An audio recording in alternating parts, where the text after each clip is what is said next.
¡Hay todo!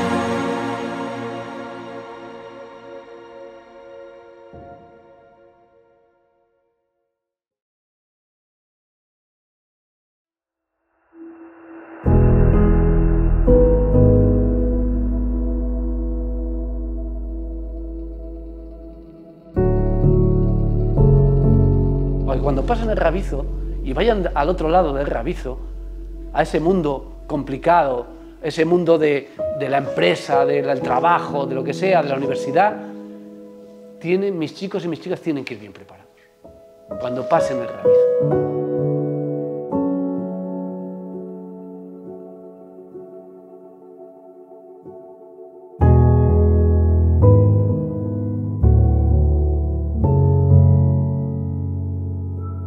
Y entonces me dijeron, uy, en la Róbola ya verás, las vas a pasar canutas.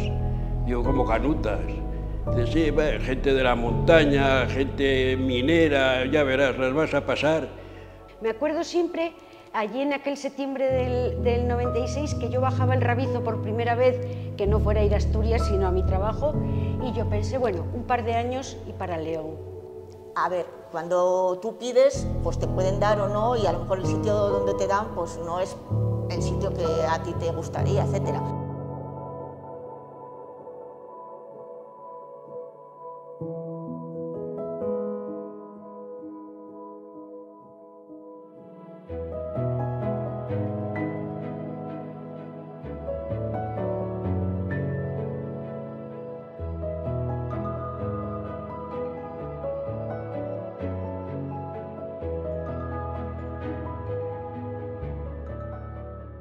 Corría el año 1972 cuando se inaugura en una localidad de la montaña central leonesa, La Robla en concreto, un instituto de segunda enseñanza que en este caso se llamaba INEN, Instituto Nacional de Enseñanzas Medias, que luego más tarde, hasta 2 o 3 años más tarde, no se consigue llamar Ramiro II.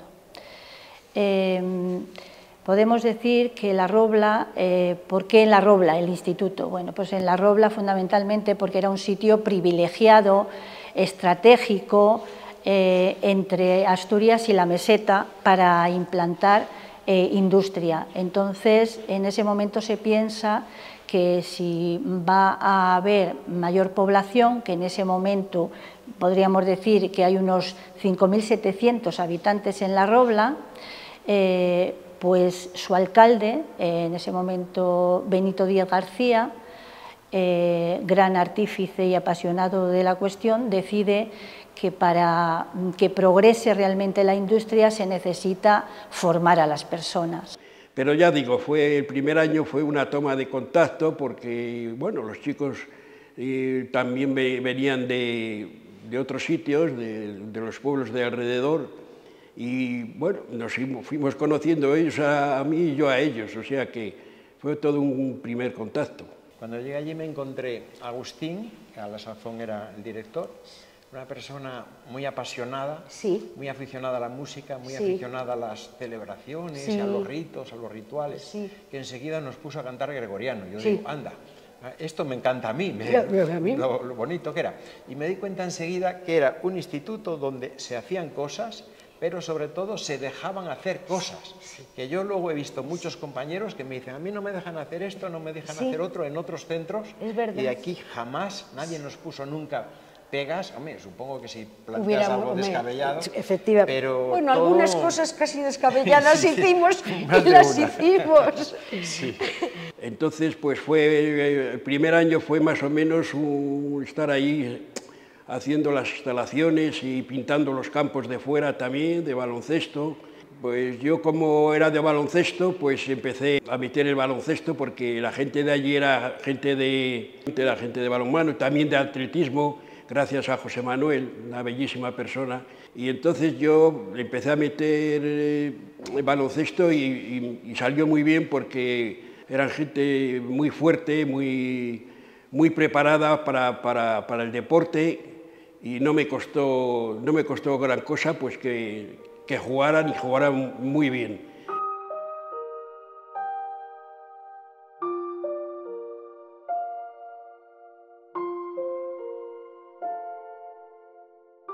Consigue, después de muchísimo pelear, ¿verdad?, que en 1970 le dieran el permiso para construir el edificio que hoy llamamos Ramiro II.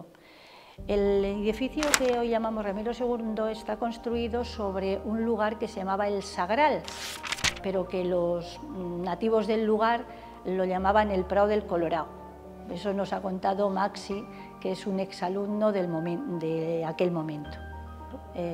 Benito Díez es un auténtico entusiasta de la cuestión, realmente trabaja muchísimo, es un total y absoluto fundador del centro, porque lo consigue a base de tesón y de escribir cartas y cartas y cartas.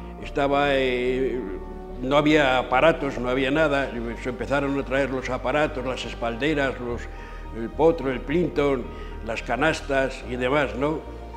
Bueno, al principio me cayó, como venía de segundo, me cayó la informática. Allí en el aula esa de arriba, que hacía un frío que pelaba, y resulta que de informática yo sabía, pues, casi podía decir que nada.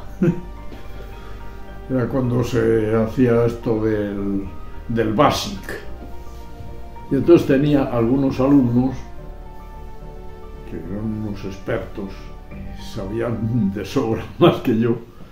Y con la peculiaridad que viene el propio ministro a inaugurar el instituto. Este instituto y otros de la zona, el de San Andrés del Rabanedo, el de La Palomera y varios centros, por ejemplo, el San Claudio. Mira, cuando yo llegué aquí, que llegué en septiembre del año 67, pues Benito era el alcalde, que era también el farmacéutico, y que precisamente hoy cumpliría años. Pues Benito consiguió el instituto, que nadie se crea que esto fue una tarea fácil, fue una tarea muy difícil, porque además los ayuntamientos tenían mucho menos dinero, menos poder, etc. Y él pensó que cuando lo concedieron y empezó la construcción, dijo, claro, esto no se va a construir de hoy para mañana. Y entonces él pensó que para que el día que el instituto se inaugurase, debiera de haber pues una serie de alumnos, más o menos, pero que hubiera alumnos. Que hizo fue una academia. Hizo una academia en el pueblo. Venían gente de la Magdalena y de otros sitios a estudiar a la academia. Y esa academia es, podríamos decir, la cantera del instituto. Es decir, el caso es que al frente de esa academia Benito puso a una mujer muy interesante que se llama María Luisa Fernández, Marilis, y ella era la mujer del director de la térmica. Entonces, cuando llegaron al pueblo, esta mujer era de Geografía e Historia, y entonces le encarga el proyecto.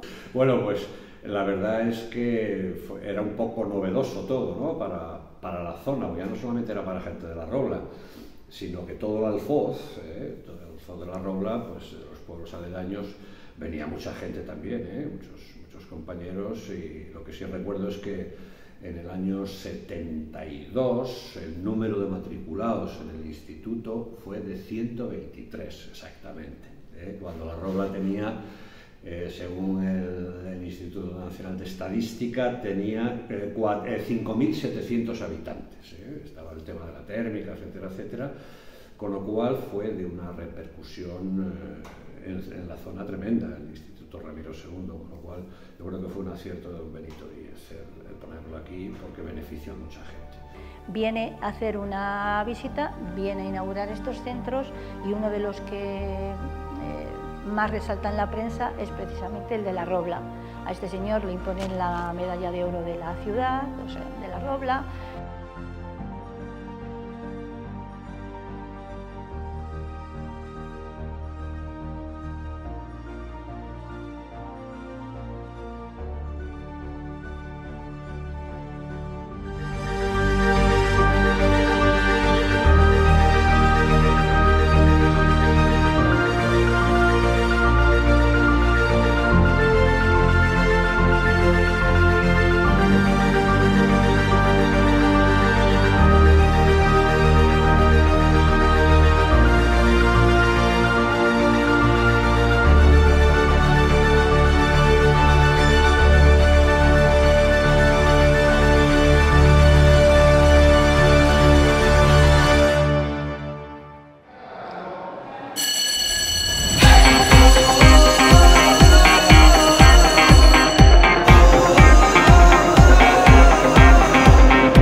estaba por la ventana a este tejadillo del soportal, me acercaba hasta aquí, y toda esta fila estaban los amiguetes y me pasaban las preguntas de inglés en un papelito, yo lo recogía y ahí agachado con un lápiz se lo respondía y volvía a poner el papelito en la sola de la ventana, cogían el papelito y se lo pasaban, con lo cual la profesora de inglés estaba encantada porque era todo, joder, todo sabrosa, mira que os habéis aplicado, y era este individuo que saltaba. Como yo venía de los agustinos de estudiar inglés, pues hombre, un poquitín más sabía, no es que fuera tampoco catedrático, pero recuerdo perfectamente saltar, pim, pim, pim, pim, porque estaba de Aníbal, que era el conserje, y nos tenía más que localizados, y yo pegaba por la pared como un comando. Aquello era maravilloso, la verdad es que qué época. 6, 27 profesores, quizás, muy familiar, no llegaba a 300 alumnos, y bueno, pues éramos prácticamente todos amigos. Bueno, pues se hacía la fiesta esta de Navidad, y después pues nos quedábamos con los alumnos. Yo tenía 25 años.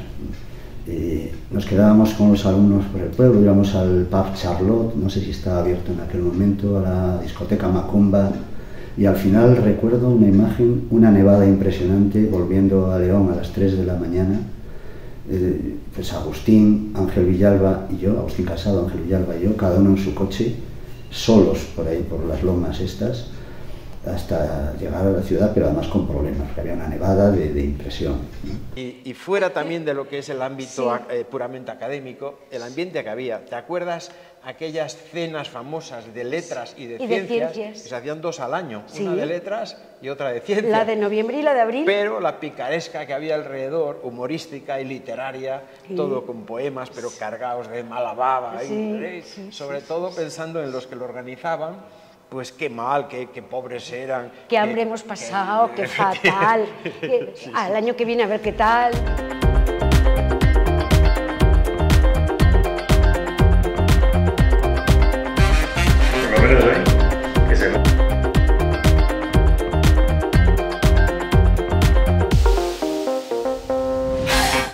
En 1972-73 empieza el curso, con una mujer muy interesante también, Isabel de Ron, que es una asturiana, que mandan en comisión de servicios para que ponga en marcha el instituto, puesto que ella había tenido muchísimo éxito en el Instituto de Pola de Siero.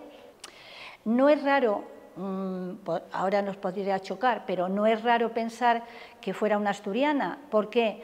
Porque realmente la enseñanza, a nivel de enseñanza, León pertenecía al distrito de Oviedo, por lo tanto todo dependía de la Universidad de Oviedo, del distrito de Oviedo.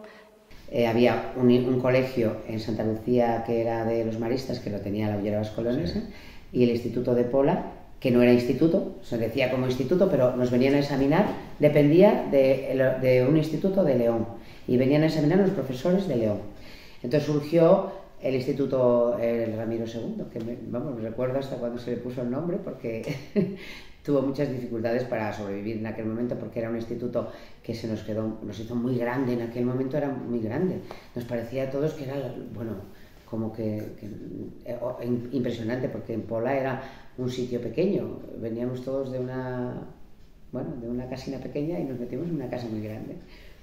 Y bueno, pues fue encontrarme pues, una especie de carbón, de lodazal negro del carbón que había, y luego, claro, la Robla pues, se modernizó muchísimo, contribuyeron también pues, las empresas, Cementos, La Ullera, etcétera, y la central térmica, por supuesto.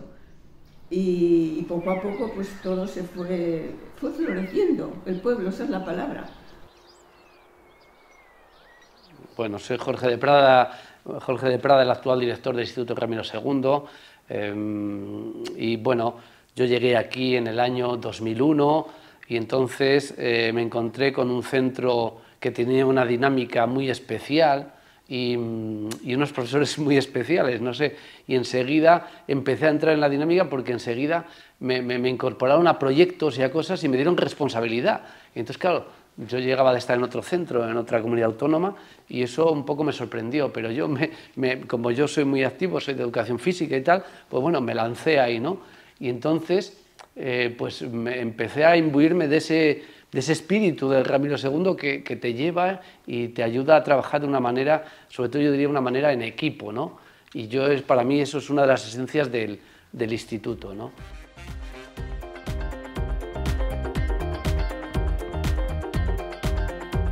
Sí, ¿no?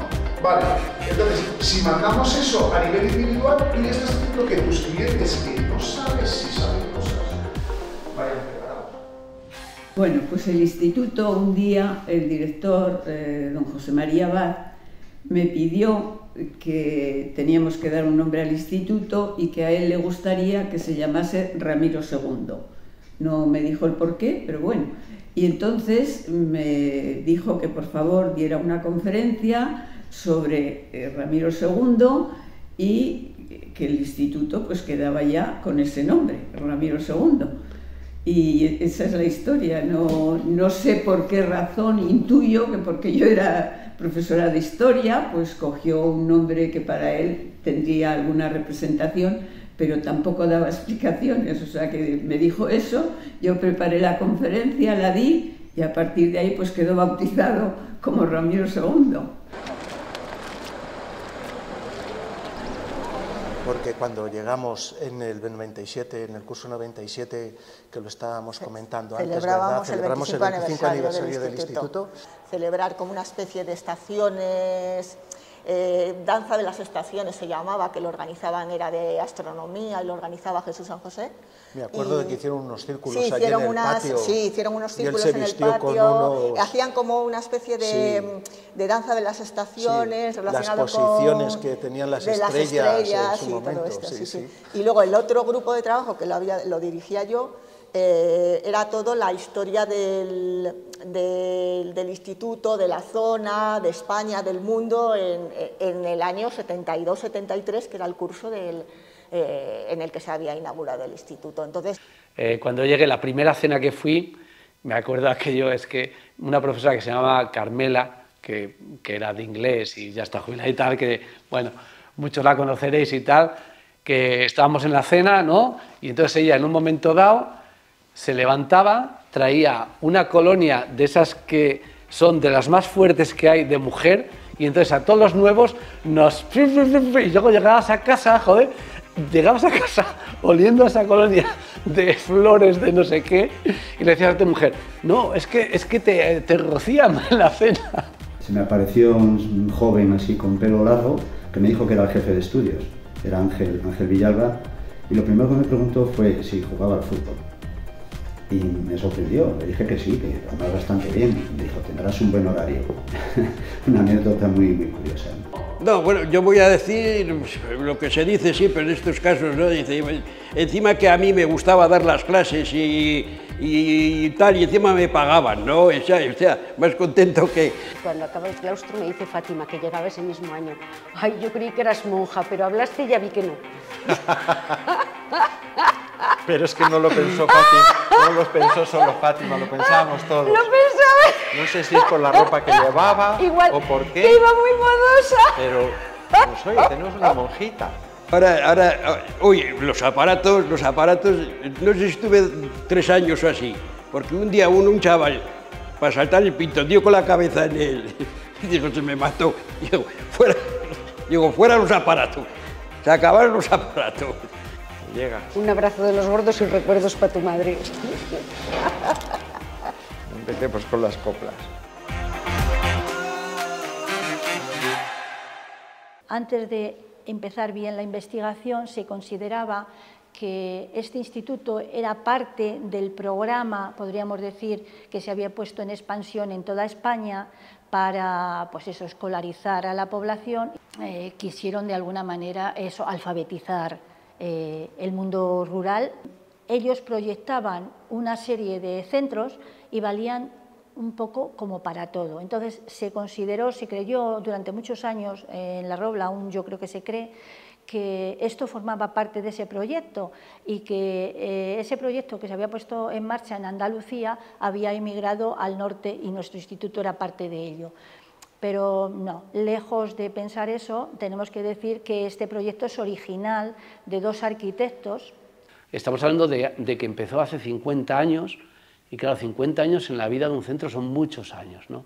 Y en un centro de una zona rural, de una zona minera, cuando se creó todo aquello que nos han contado pues, personas de aquella época, ¿no? Que nos queda lejos, pero se siguen manteniendo cosas que es increíble que sea así, pero quizá es también la zona, las gentes, la cultura, la que da esa forma de trabajar en este centro, ¿no?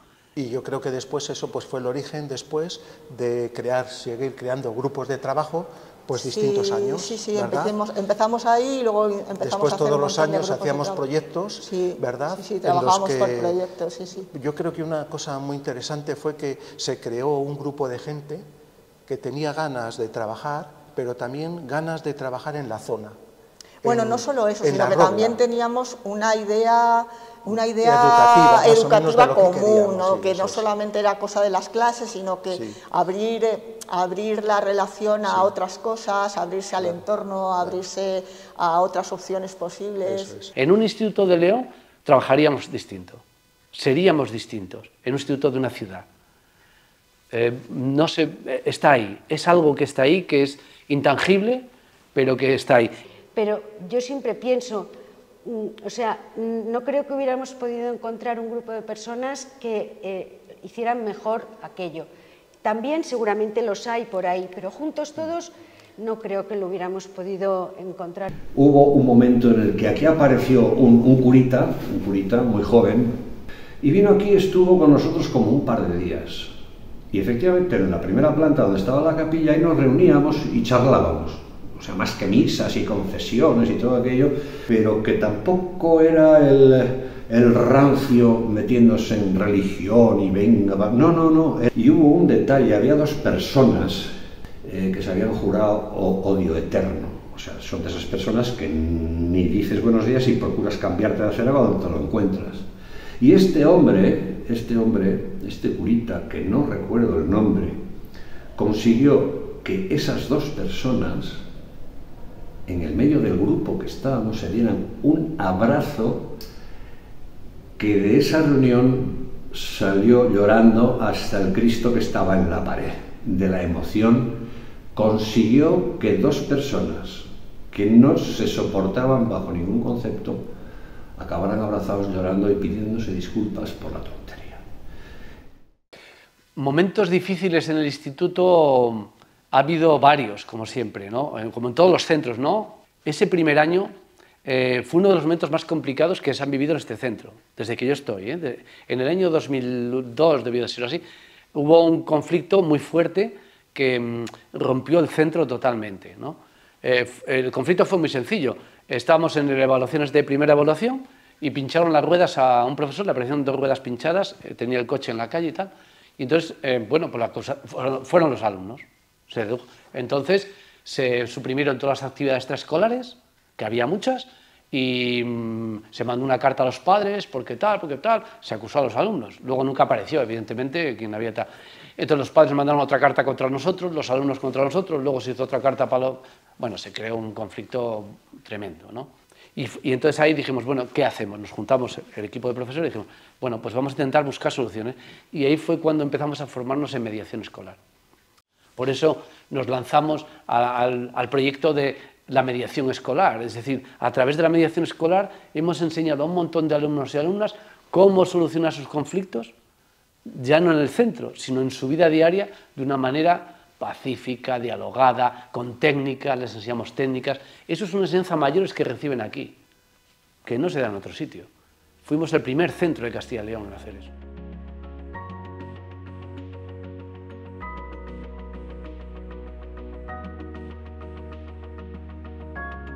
Yo siempre he estado empeñado en recuperar la FP para aquí, porque me parece importante las enseñanzas, y ahora que la formación profesional está otra vez en auge, en boga, pues hemos conseguido recuperar la FP con el ciclo de guía en el medio natural y de tiempo libre, que son unas enseñanzas que están perfectamente encajadas en el entorno que tenemos, que es un entorno de naturaleza, para crear guías que lleven grupos por la naturaleza. Siempre te dejaban libertad pero para dejaban hacer. Y desde los equipos directivos siempre te animaban a hacer cosas, ¿verdad? Y después cuando empezamos a tener más dinero, ¿verdad?, por así decirlo, con los premios que nos daban, ¿verdad?, pues eso también ayudaba a que se creara un ambiente más agradable de trabajo.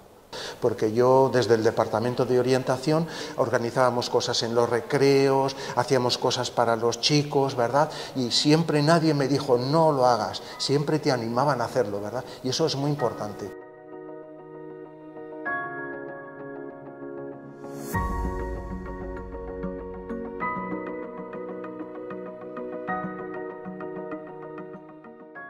El valor de querer innovar, de querer mejorar, de querer que los alumnos y alumnas cada vez salgan mejor preparados y que sean sobre todo personas.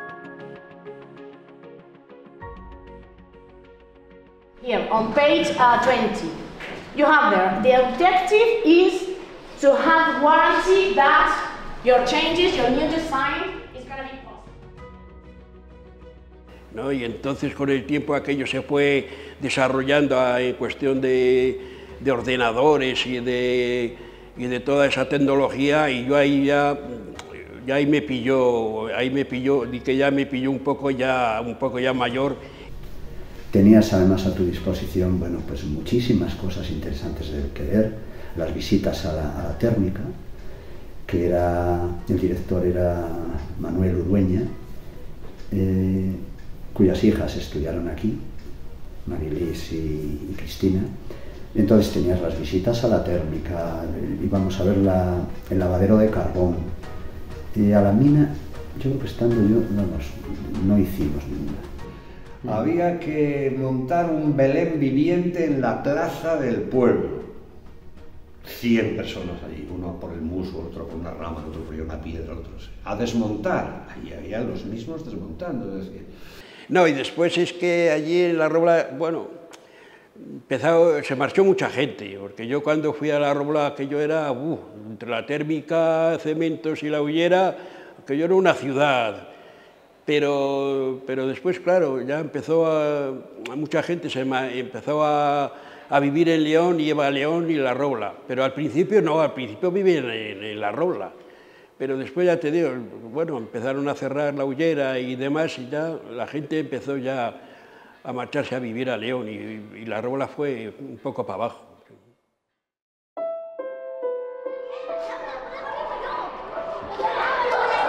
Preguntaba, bueno, ¿cuántos venís en transporte escolar y tal? ¿Y cuántos tardáis más de una hora? Y varios. ¿Y cuántos tardáis 1 hora y media? Y había 2 alumnos pequeñitos de primero de eso que tardaban 1 hora y media en venir al instituto. El esfuerzo que representa eso para estas personas, para sus familias, para ellos, querer educarse a 1 hora y media de su casa, venir 1 hora y media, acabar a las 2 y media, 1 hora y media otra vez para allá, me parece extraordinario, extraordinario, ¿no? Y que eso se lleve haciendo desde hace 50 años. Oye, 25, no pedí jamás traslado, nunca quise irme de allí y no creo que hubiera encontrado un sitio donde hubiera estado más a gusto, tanto profesional como personalmente. Pues yo también, debía tener puntos todos los del mundo, pero nunca jamás los quise utilizar porque dije, este es mi instituto. Sí, yo también lo sentí así, era mi instituto, y no solo mío, sino nuestro. Era nuestro, esa sensación... Nuestro, porque había una sensación de equipo. Casi pasan más tiempo en el instituto que en casa, si quitas el periodo de la noche para dormir. Mi vida, porque yo estuve allí 36 años y entonces todo era la Robla, todas eran clases de la Robla.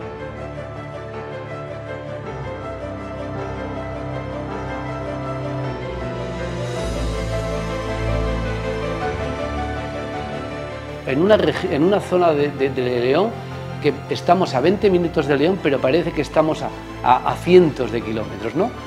Que parece que cuando pasas el Rabizo, para allá y para acá, entras no sé, en otro sitio distinto, ¿no? Y a mí eso siempre me ha sorprendido y me ha encantado, ¿no?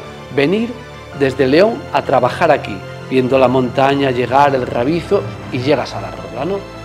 Y es como otro mundo distinto. era mi vida, la Robla fue mi segundo hogar, mi segunda patria, mi segundo todo, ¿no?